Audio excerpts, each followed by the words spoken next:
Well, good afternoon, everyone. My name is Loreena McKennitt, and I'm speaking as the founder of the Wise Communities organization, who is responsible for mounting this rally. And thank you again for braving the elements to join us on this day of the winter solstice. Hopefully it will be more than just the seasons which will experience the growing light. I would also like to strengthen our rally openings by making a First Nations land acknowledgement. It is a great privilege to share this beautiful territory, which has been the site of human activity for many thousands of years. This territory is governed by 2 treaties. The first is the Dish with One Spoon Wampum Belt Covenant of 1701, made between the Anishinaabe and the Haudenosaunee Confederacy, an agreement to set violence aside and peacefully share and care for the land in the Great Lakes Basin. The second is the Huron-Tract Treaty of 1827, an agreement made by 18 Anishinaabe chiefs and the Canada Company, an agency of the British Crown. As individuals, we are all in a process of learning how we can be better treaty partners. We wish to honor the ancestral guardians of this land and its waterways, the Anishinaabe, the Haudenosaunee Confederacy, the Wendat, and the Neutrals. Today, many Indigenous peoples continue to call this land home and act as its stewards, and this responsibility extends to all peoples to share and care for this land for generations to come. I would also like to acknowledge some of our youth who have joined us again today, and we're delighted to see you here and have you participate in this rally. 2, I'd like to thank our folks, our friends over at Get Concerned Stratford for all their hard work, and they have some important updates to share with us. I would also like to invite anyone here who has yet to join the Wise Communities mailing list to please do so that we can stay in touch for future purposes. My remarks today will be posted on our website shortly after this rally, should you want to refer back to them. And finally, I would like to acknowledge the passing of Jack Van Ness, whose property we have been discussing as the site for the glass plant, and to whose family we would like to extend our deepest sympathies. To get things started, I'd like to invite Melissa Vespitan to give us an update from Get Concerned Stratford. Melissa. Thanks again to all of you for coming out today on this cold afternoon. Thanks again to Loreena and her crew for setting everything up. This has been amazing, and I think with the looming shutdowns, this might be the last time we're together for a bit anyways. In the name of being transparent on what we're doing, we wanted to provide a report of what we've been up to in the last week. So Mike Sullivan and I will be meeting with the mayor tomorrow to find out what council intends to do next, or at least that's what we hope will be coming of the meeting. We're holding another community Zoom meeting tomorrow evening at 7 p.m. and obviously you're all invited to be there. The link to RSVP will be available on the Get Concerned Stratford website as well as our Facebook page.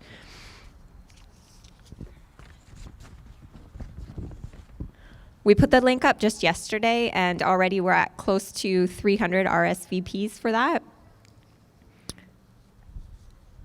Since we were here last, we have heard from Ann Bell of Ontario Nature, who told us how damaging Ontario's environment, the province's addiction to MZOs was, and how our MPP should hear from us. We've connected many of you to his office.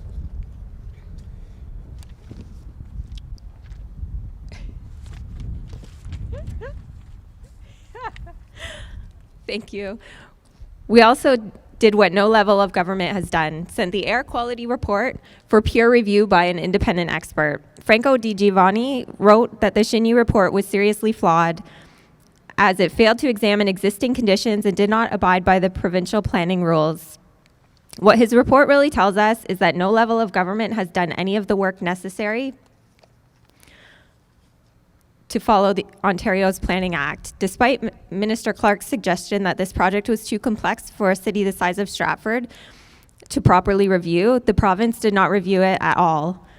It just issued the MZO, so no due diligence, no peer review, no following of planning principles, no adhering to Ontario's planning rules and regulations. As for local council, we still have no idea what they intend to do. I remind you that Stratford Council has been in the loop and making decisions on our behalf for well over 2 years. They only bothered to tell you about this in October. The only public consultation from the city was a 1-hour council meeting on November the 16th. Your city has hidden this agenda from you and expects you to just go along with it. We've done some due diligence on your behalf and passed our findings on to council. We learned of the tangled web of offshore tax haven corporations that form this company. We have to ask why. Is it to evade environmental liabilities? And we learned of the close ties between the principals of this company and the communist Chinese government. We asked whether the company would abide by the new Chinese government rules requiring private corporations to run by Communist Party committee and received no answer. We learned of the amount of greenhouse gases this plant will emit and estimate it to result in more than doubling of the greenhouse gas emissions emitted by Stratford currently. The company was asked for that number by the city, and Xinyi did not provide it. We learned of the dormitory intended to house temporary foreign workers, and although Xinyi stated in one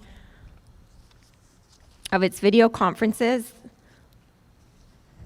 that it would not use such, it will still be built. We learned that North American and European float glass manufacturers do not have workers living on site, not even as emergency preparedness.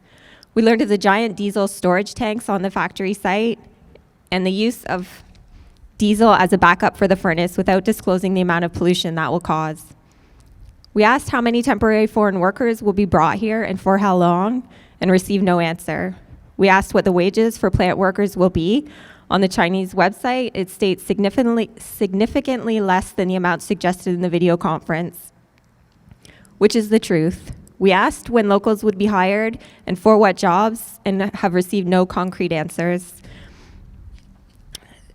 These aren't answers a grassroots committee like Get Concerned Stratford should have to seek out. These questions should have been asked by council and by the province before it issued an MZO. Somebody should own up to it. It's time for council to put an end to this mess. Lastly, within the next hour, Premier Doug Ford is expected to announce another provincial-wide lockdown. It's expected to last a minimum of 28 days. It could be longer. The $6 million that's being recommended for cost sharing is not something that even should be entertained right now. It's irresponsible and heartless given the number of small businesses in this community that are already struggling. And as a closing, I just want to thank all of you for being here. I know it's just days before Christmas. So from Get Concerned Stratford, we just want to wish you a safe, healthy, and happy holiday. Thank you for that, Melissa. It's always helpful to hear the developments that you folks have to share. Well, it's hard to believe that we've gathered here every Monday for 5 weeks now. And I have to commend everyone for staying with us, especially at this time of the year, during a pandemic and so close to Christmas. Our ability to express not only our concerns and passion, but our stamina is central to this whole exercise. I can't tell you how important this is to have a strong showing each Monday. It shows both the City Council and the growing interest of the media that we are simply not going away until this matter is resolved. We might take a short 2-week break over the holidays, but I will let you know, if there is no movement on the Council's part before this Christmas break in a few days, we will be right back here on January 4th, of course under whatever COVID restrictions might be in play. So please mark your calendars. Over these past 4 weeks or so, in rallies or in meetings, we have heard from many, many citizens and organizations who are deeply troubled with the lack of transparency and democratic process, in addition to the myriad concerns inherent in the factory itself. For those who are new to this rally experience, I want to take a moment to outline a brief summary of those concerns. The concerns and grievances boil down primarily to the following. 1, a deeply flawed consultation process which no one could consider democratic or fair, either for citizens of this city or our friends in the First Nations communities. 2, a collection of serious environmental concerns which involve greenhouse gas emissions and massive water consumption. 3, poor use of good arable farmland and its relation to future food security.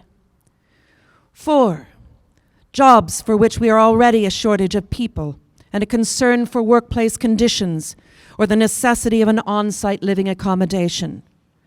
And 5, our local and national security, which I will speak to a bit more a little later on. You will now see a growing body of information and opinions on both the Get Concerned Stratford and the Wise Communities websites, and we invite you to study what is on offer there. As we said last week, and I believe the week before, we are not anti-industry. We know that a healthy and viable city depends on a spectrum of businesses and industries which provide employment and financial well-being.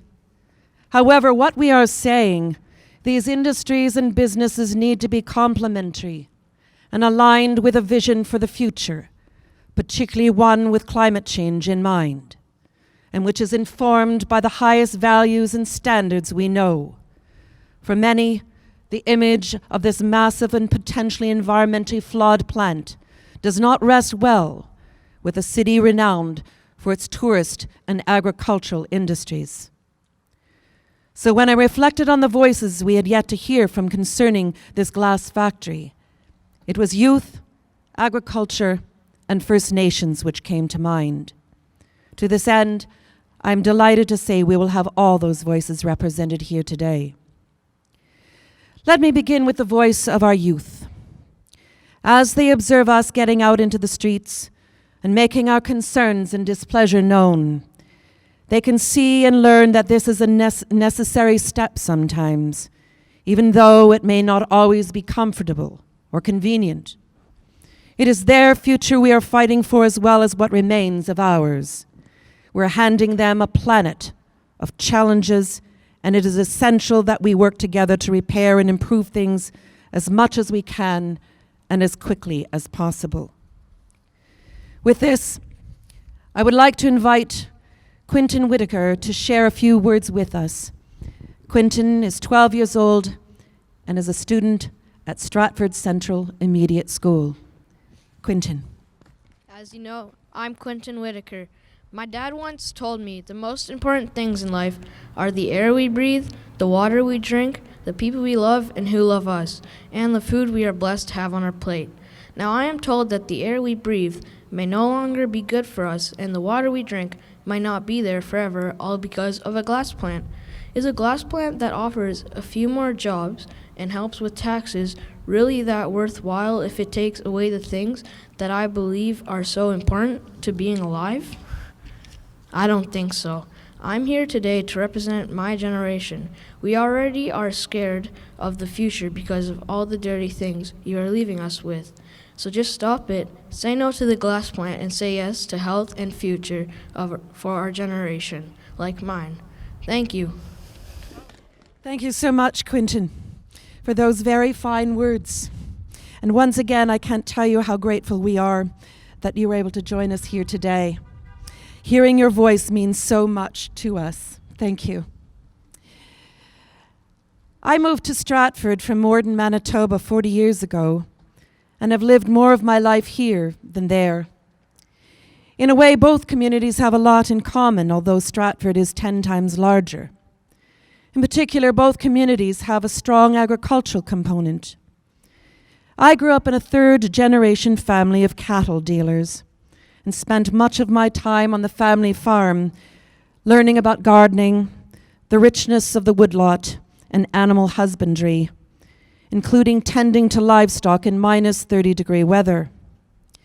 I came to appreciate the richness of farming life, even though it was hard work, and to appreciate the bounty of promise which lay in the soil itself, particularly if it is cared for in a regenerative and respectful way. And yet, in a country like Canada, where there appears to be a boundless amount of land itself, perhaps we have become complacent. Perhaps we haven't had the same kind of appreciation for the land such as the Van Ness family, who lived through the war in the Netherlands. And this complacency can lead us to make some poor choices as to what we do with it and how to protect it. Nonetheless, as my father and grandfather would say, they aren't making it anymore, so we'd better protect it for our children, grandchildren, and future generations. Which brings me to our next theme, that of agriculture, and the misuse of MZOs applied with respect to the farming community, not just locally, but across the province. For those of you who don't know what an MZO is yet, they are highly powerful administrative instruments which need no public consultation and cannot be appealed except at the pleasure of the Minister of Municipal Affairs and Housing. More have been issued in this past year than have been issued in the previous 20 years combined. They are highly undemocratic in nature and have been used recently to bypass, interfere with, or override many governing bodies designed to protect the environment, including highly sensitive wetlands. These would include conservation authorities and the Greenbelt Council, of which the chairman and former Toronto mayor and Conservative federal cabinet minister David Crombie spoke of last week, following his resignation from the Greenbelt Council in protest. In the process of the annexation of the land for the glass plant here in Stratford, the Perth Federation of Agriculture made their concerns and position known. For those who are unaware of the size and prominence of this organization, it represents 1,700 farms in this area alone. And with that, I would like to invite Ms. Sara Wood, the Vice President of the Perth Federation of Agriculture, to share their concerns with us. Sara. Good afternoon. Thank you, Loreena, for the chance to speak. My name is Sara Wood, and I am the Vice President of the Perth County Federation of Agriculture. The Perth County Federation of Agriculture represents over 1,700 farmers and farm families from Perth County and produces more agriculture outputs than 4 other provinces put together. The 2016 census showed that Perth County was home to 518,023 acres of farmland that helps to produce the highest quality of local food, fuel, and fiber, and that strengthens our local communities and helps to drive our economy. Perth County farmers production includes dairy products, chicken, eggs, beef, pork, grains, sheep, and vegetables. Perth County farmers pride themselves in being environmental stewards to the land. We are significant players in the economy in Perth County. The Perth Federation, along with our provincial counterpart, the Ontario Federation of Agriculture, believes in the protection of prime agriculture farmland for agriculture use, and it is paramount to the importance of our future. Every year in Ontario, we lose precious farmland to development. The 2006 and 2011 censuses showed a loss of 128,400 acres of land per year. That's 350 acres a day. Ontario cannot sustain these continual losses while still maintaining the ability to produce highly safe food, fiber, and fuel while the declining agriculture land base happens. The Ontario Federation of Agriculture and Perth County Federation of Agriculture firmly believe that the preservation of our productive agriculture farmlands for their ability to produce the food, fiber, and fuel is in Ontario's interest and needs protection. In 2019, the Ontario agriculture and agri-food sector contributed $47.28 billion to Ontario's economy and created over 850,000 jobs. The loss of prime agriculture land such as the land annexed for the glass plant, is simply not acceptable. The Perth Federation has been lobbying our municipal and provincial elected officials to try to prevent this loss and to express our deep concerns. All of our letters and detailed concerns are available on our website, the Perth County Federation of Agriculture, under the What's New in the Community tab. Currently, the County of Perth is working to update its official plan and zoning bylaws. This plan is reviewed every 5 years. Using the official plan and zoning bylaws in Perth County helps to protect our non-renewable resource of land. It is important that official plans are taken seriously and used appropriately.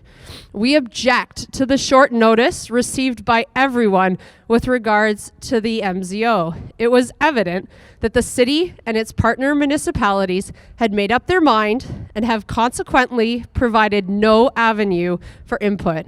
Of course, we now understand that the application of a ministerial zoning order was impacted by this issue. We categorically object to the addition of the subject's lands being added to the City of Stratford with the MZO. If you go to our Facebook page, the Perth County Federation of Agriculture, you will find our updates along with any other information regarding this. It's also on our website, and it is being shared with the wider community. For the record, agriculture feels it is important that the citizens of Stratford and the surrounding areas need to be aware of the activities that the Perth Federation of Agriculture took to try to protect this farmland from being annexed by the City of Stratford for the glass plant and under further discussion.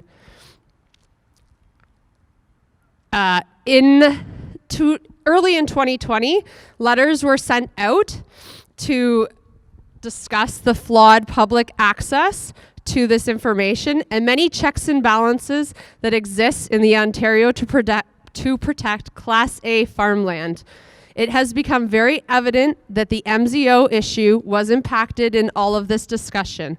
Please feel free to check our website, www.perthcountyfarmers.ca. Thank you for the opportunity to speak on our concerns. Thank you so much for sharing those words with us, Sarah, and how wonderful it is to connect with a female farmer. And it's so important for us to hear those concerns.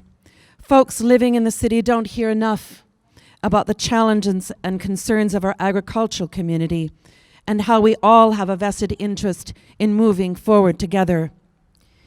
It is so important that we hear from what your members are saying and feeling, and I hope we will all remember this moment when the next election comes along.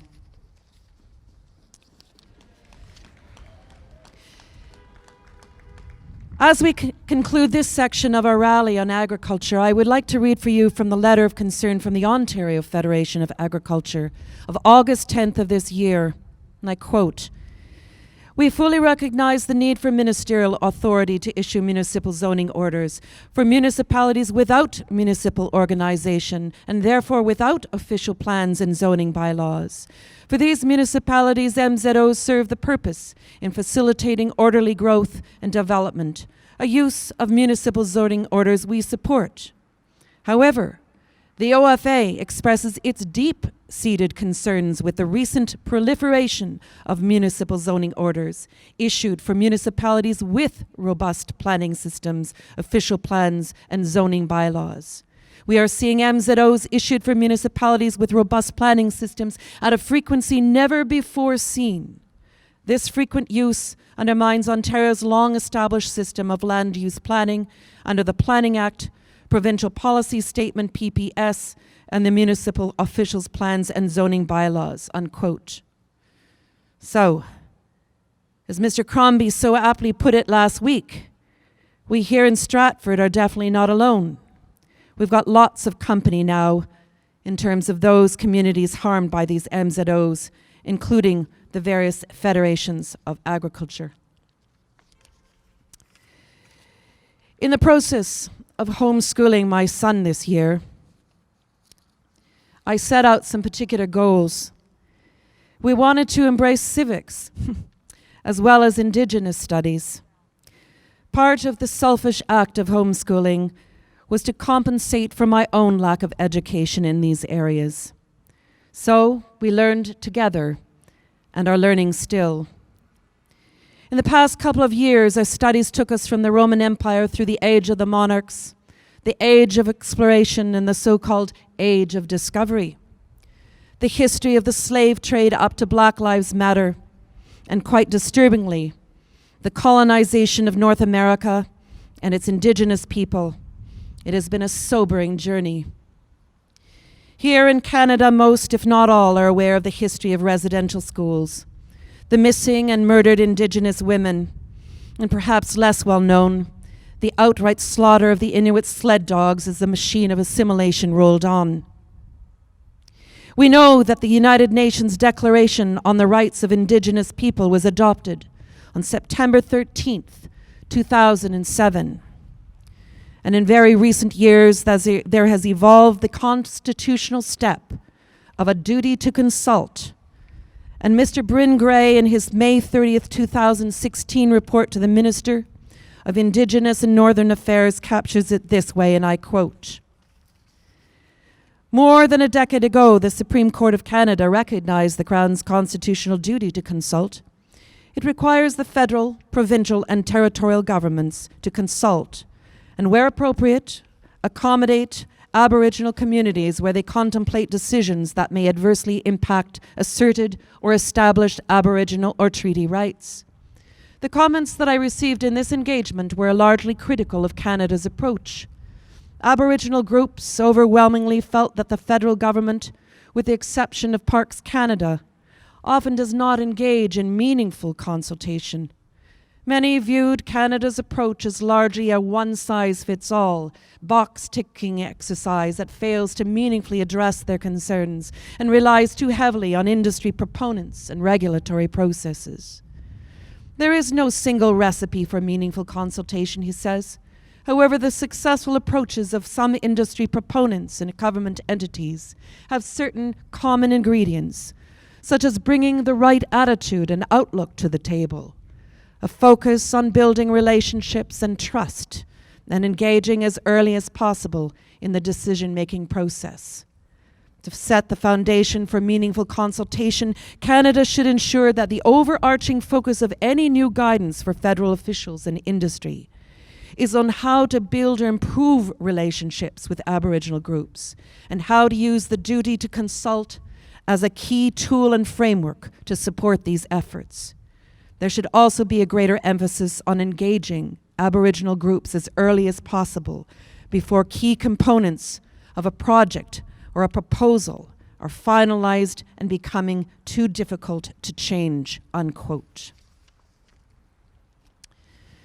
You can find a link to Mr. Gray's report and a copy of this speech on our Wise Communities website. So here we are in Stratford, Ontario, Canada, on the threshold of the year 2021. And I wonder how we're doing in that duty to consult in relation to this massive factory. Have we met the bare minimum or less? Or have we met the highest standard? I fear it may be the former. Now, I will admit, I too was unfamiliar of this constitutional duty to consult.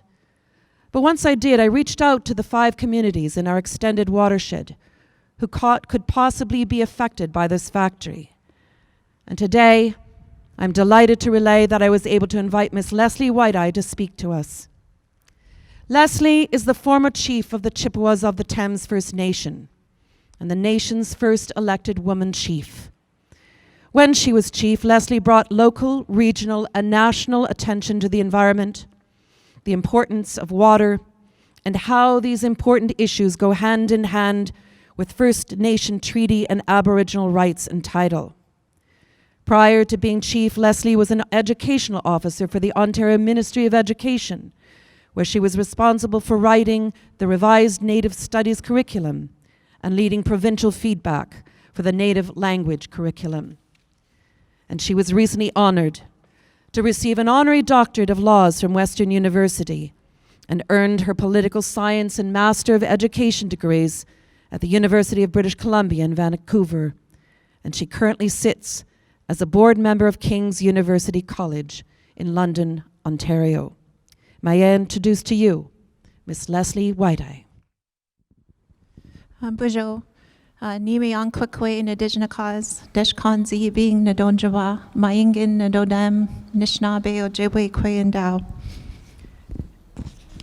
My name is Leslee White-Eye. I am a proud member of the Anishinaabeg Nation and particularly Chippewas of the Thames First Nation. As Loreena had stated, I'm a former leader in the community at Chippewas of the Thames First Nation. And at that time, we were undertaking a Supreme Court challenge on a similar issue involving the watershed. My interest here today is as a water protector, as a mother. I agree with everything that everyone has said already, and I don't want to repeat them, except to say that in Anishinaabeg tradition, we have this belief that we're part of a greater belonging. We have this faith that we belong to, we're just one part of a larger creation story. And that larger creation story involves all of creation. It involves everything that has spirit. In the Anishinaabeg tradition, in our worldview, we believe that all creation, including our elder relatives, the winged ones, the flyers, the crawlers, the swimmers, the four-leggeds, we believe very much that they too have a responsibility to one another as we do to them. And in that belief system, we've known since we've been here, that as part of that larger family, then, we have to watch how it is that we conduct ourselves here. And that our purpose here is not to just serve ourselves as the human race, but it's to be in harmony and in balance with all of creation. So it's for this reason that I find myself here today.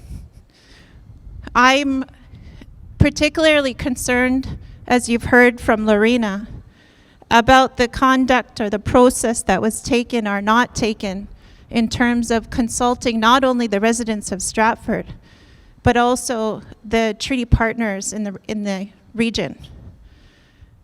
There is constitutional law that indicates that there is an obligation on behalf of partners to consult, to build relationships, to engage in honorable governance. That hasn't happened here. There is mounting evidence that we've got to do better for our watershed. We live downstream. We live on the Thames River. Our water comes from the aquifers that feed into the waterbed. We have a grave concern, particularly when the water is being jeopardized and there's no attention, no concern paid for those living downstream. Chippewas of the Thames is just one of 4 communities that draw their water the same way.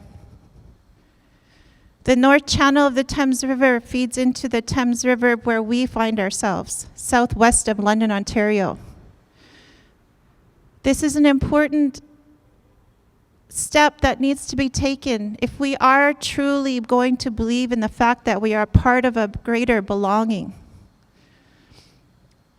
Then it's important that we just think about that in terms of our relationship to that larger creation as a human race. The constitutional law and the Windamagewin that my community has in terms of our protocol law, they're all mechanisms for which that we consult one another as humans. And unfortunately, because of our long tragic history, we term and self-identify ourselves first, unfortunately, by race. And in so doing, we've created a whole politics around how it is that we're going to meet and talk to one another in ways in which to resolve issues like these. And it leads into long processes that in the end, we can't sit around and just talk about the great belonging. That's going to have to come from the people. And I see it here in Stratford. I see the concern and the want to do the big change that's going to be ahead of us. Far much more work than I think I'll be around to see. That's how much work has to be done. So I'm happy to be here to extend to you an offer to sit, to know more, to understand more, particularly as it pertains to the Thames Valley watershed. And I'm thankful for Loreena reaching out and giving me an opportunity to put the two pieces together.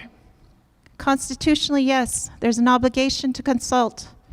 Constitutionally, yes, there's a requirement to sit down and talk about the impacts to our Aboriginal rights, our Aboriginal title, our treaty rights. But many of you will know Canadian laws hasn't gone far enough to define exactly what those entail that meet the exact same ways in which we view them. So it's not something that we can entirely hang our hat on, because in the end, we're just part of a greater belonging. And in the end, we just have to think wisely about how it is that we're going to use our resources, particularly around fresh water. And we've got an incredible responsibility being Great Lakes people, having the greatest and most incredible source of fresh water around the world. So miigwech for your time today, and thanks for having me. Thank you, Leslie. I can't tell you how grateful we are that you were able to find the time to speak to us today in your very, very busy schedule. I know we've all benefited greatly from your words, and I do look forward to hearing you again. It's been a great honor and privilege to have you join us today. Thank you, miigwech.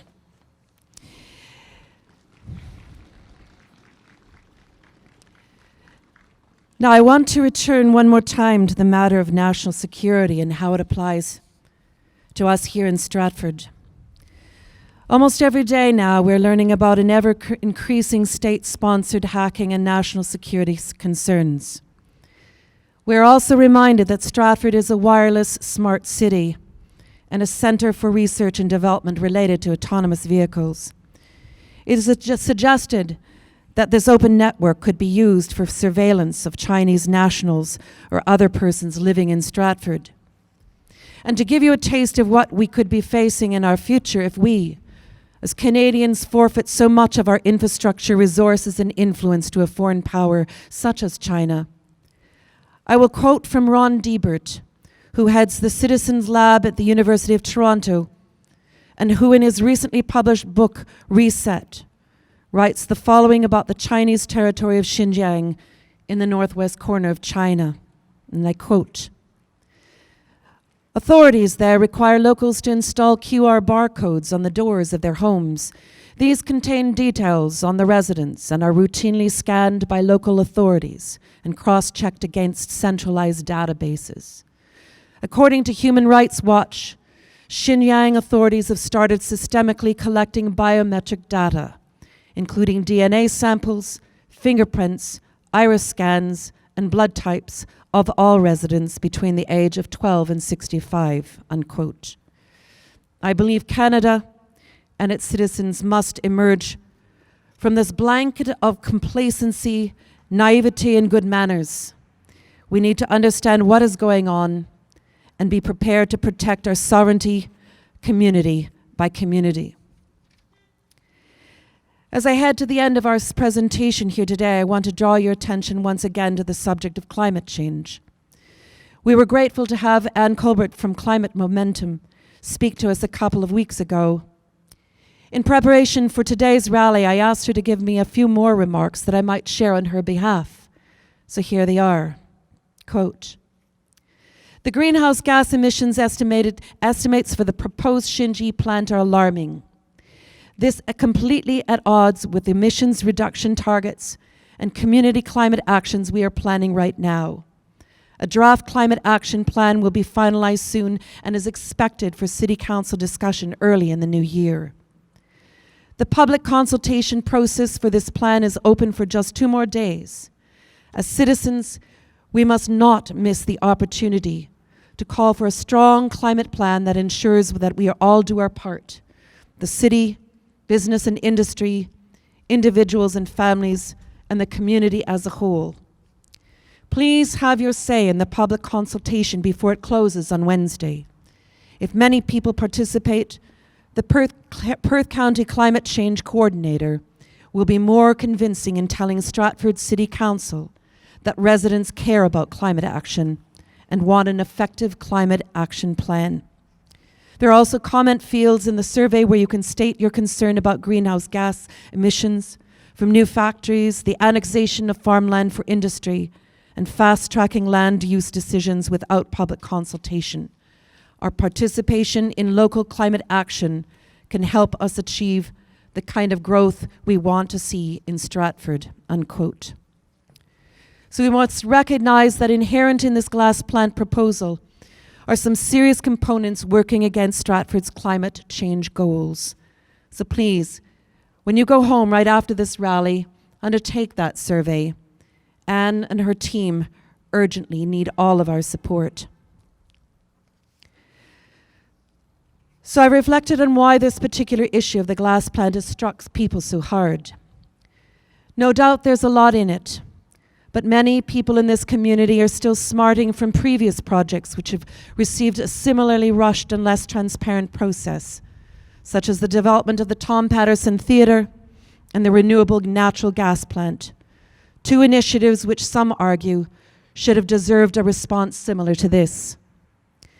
But if transparency and inclusion is roadblocked by an arsenal of in-camera meetings, non-disclosure agreements, omnibus bills, conflict of interest, and a consultation process so late in the day that no one can call it fair, equitable, or democratic, quite understandably, people are upset. Clearly, coming out of this whole misadventure will have to be the construction of a completely different formula of public involvement, and I'm happy to announce today that that discussion has now begun in earnest.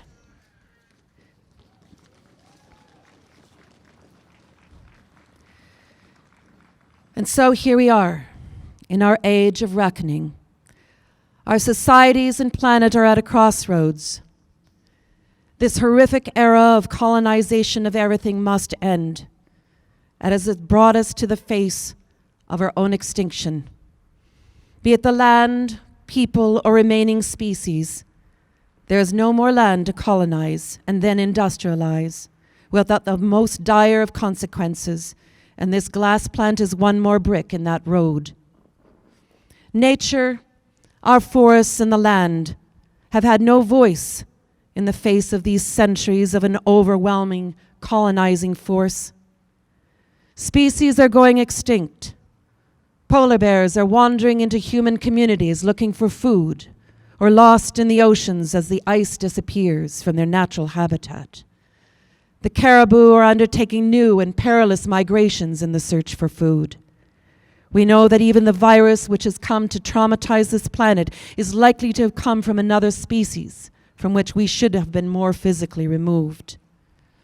And yet, we know that every piece of land on this planet consists of ecosystems far beyond the human eye, and sadly, it seems beyond our comprehension, but on which we are all dependent, be they pollinators such as bees and butterflies, or the trees which provide for us the oxygen we breathe and sequester the carbon we are seeking to reduce in the face of climate change. We must now be prepared to approach the future with a new paradigm of thinking. One where we are not in dominion over everything, but where we respect all living things and find our rightful place within the natural world. To remind ourselves that we are only stewards or custodians of this land, which our Creator has so generously given us, and that it will pass on to others when we are no longer here. We need to be making good choices. As one looks out over the arc of time, we can see most significantly during the age of exploration and so-called discovery, followed by the Industrial Revolution, during which technical progress became unhinged from moral progress, that we have put ourselves on a path of self-destruction. We know in our hearts that what is at stake here is much more than a glass plant, jobs, or tax revenue. What is at stake is the health of our planet, the land which gives us sustenance, the environment, the species struggling to find food and habitat, and the future of our youth, who will inherit the challenges we have left them. 2, we know our democracies are rotting from the inside out as well as from the outside in, and that we as citizens need to and must get more involved as we are now. Simply voting people in once every 4 years and stepping away, such as one councillor put it to me, is simply not an option. Our communities and democracies are too vulnerable of being scammed and gamed by vested interests. The misuse of such things as ministerial zoning orders or rushed propaganda sessions where not even the questions and the answers at the end are kept for review, such as the Xinyi's info session of a few weeks back, are contributing to a culture where there can be no trust. And where there is no trust, there is no hope. And we must not let that happen. Rather, now is the time to mobilize our communities and show others what real democracy, environmental stewardship, and human rights looks like. Thank you all again for coming out today. Please stay connected to the Get Concerned and Wise Communities website and mailing list for the next chapter of this civic emergency. If they think they have heard our voices so far, they won't know what they sound like in the new year. At this time of the winter solstice, as the days turn to light, may our understanding grow for our deep connectedness with the life on this planet, its sacredness, and all that which it gives us life. And as citizens of this community and across this land, we value democracy, human rights, and the rule of law, and defending it begins at home. Thank you.